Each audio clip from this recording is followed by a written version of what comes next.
নিজের সম্মান নষ্ট করতে না চাইলে এই চারটা জায়গায় চুপ থাকুন।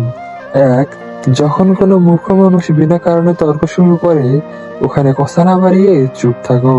কারণ মূর্খদের সাথে তর্ক করে জেতা যায় না, বরং নিজের মানসিক শান্তিটাই হারিয়ে যায়।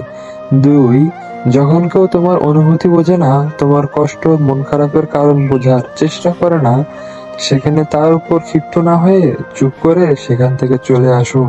কারণ অনুভূতি যাকে বোঝাতে হয় সে কখনো তোমার নয়। তিন, যখন কেউ তোমার উপর রাগ দেখিয়ে নিজের মন শান্ত করতে চায়, ওরা রাগ ঝাড়ে, তুমি চুপ থাকো। কারণ তাদের মন শান্ত হবে কিন্তু তোমার মন ভেঙে যাবে। তাই সরে আসো, চুপ থেকেও সম্মান রাখো।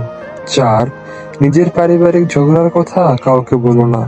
বাইরে যারা হাসে তারা কখনো তোমার কষ্টে পাশে থাকবে না।